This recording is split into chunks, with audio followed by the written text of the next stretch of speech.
আমরা এটা দেখলামও যে রাশিয়ার কাছ থেকে আপনার তেল কিনতে হলে মার্কিন যুক্তরাষ্ট্রের অনুমতি নিতে হবে, এরকম অনেকগুলো বিষয় আছে এবং এইটা নির্বাচনের 3 দিন আগে হওয়াটাও বেশ রহস্যজনক। আপনাদের দল এনসিপির একাধিক নেতা আমাদের অনুষ্ঠানে এসে বলেছেন যে মার্কিন বাণিজ্য চুক্তি নিয়ে দলের মধ্যে আলোচনা পর্যালোচনা চলছে।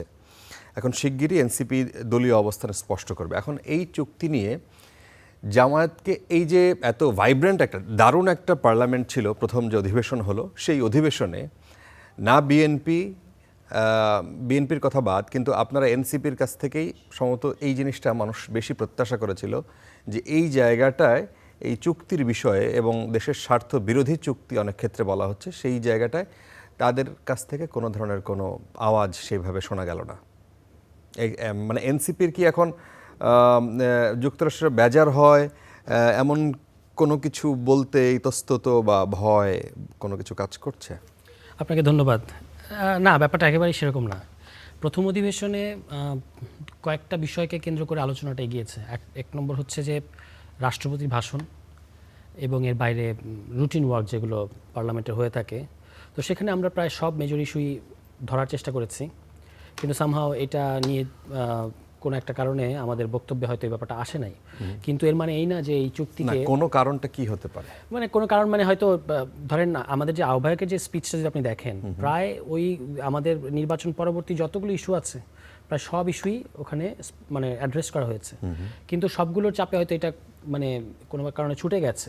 কিন্তু এর মানে এই না যে আমরা এটাকে, যদি দেশের স্বার্থবিরোধী কিছু থাকে সেটাকে আমরা সমর্থন করব। আমরা যেটা আমাদের অন্যান্য আলোচক আপনার এখানে এসে বলে গেছে, যেটা নিয়ে আমাদের একটা টিম করা হয়েছে এবং তারা আমাদেরকে এই বিষয়ে ব্রিফ করবেন। কিন্তু ইতিমধ্যেই যে মানে বক্তব্যগুলো এসছে সেখানে তো অবশ্যই এটা বলার অপেক্ষা রাখে না যে এখানে কিছু স্বার্থবিরোধী ব্যাপার আছে, যেটা বাংলাদেশকে, আমরা এটা দেখলামও যে রাশিয়ার কাছ থেকে আপনার তেল কিনতে হলে মার্কিন যুক্তরাষ্ট্রের অনুমতি নিতে হবে, এরকম অনেকগুলো বিষয় আছে এবং এইটা নির্বাচনের 3 দিন আগে হওয়াটাও বেশ রহস্যজনক।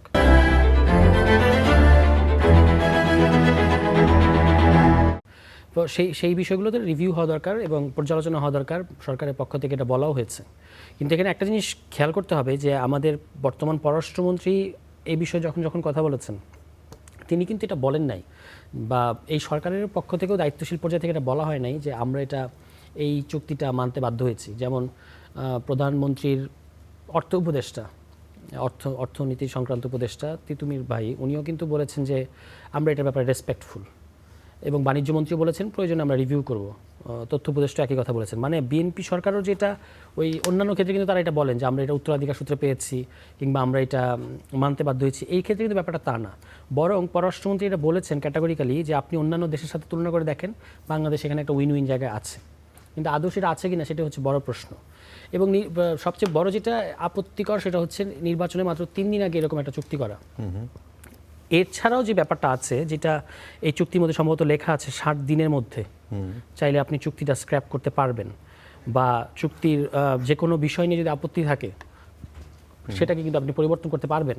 পাশাপাশি মার্কিন যুক্তরাষ্ট্রের সুপ্রিম কোর্টের একটা রায় আছে এই চুক্তির বিরুদ্ধে, যে এটা আসলে প্রেসিডেন্ট তার একক সিদ্ধান্ত করতে পারেন না, এই ট্যারিফটা ইম্পোজ করতে পারেন না, এটা কংগ্রেসের এখতিয়ার। তো সেইটার কিন্তু সুযোগটা এক্সপ্লয়েট, সেটা চুক্তি আর ওই ট্যারিফ রিলেটেড ওই আদেশটা সুপ্রিম কোর্টের সেটা আলাদা।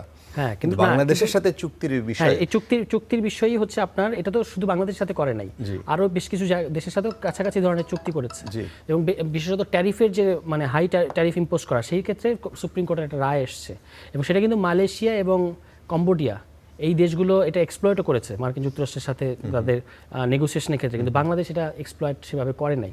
বরং আমাদের দিক থেকে আমরা বলতে শুনেছি যে এটা হচ্ছে উইন উইন।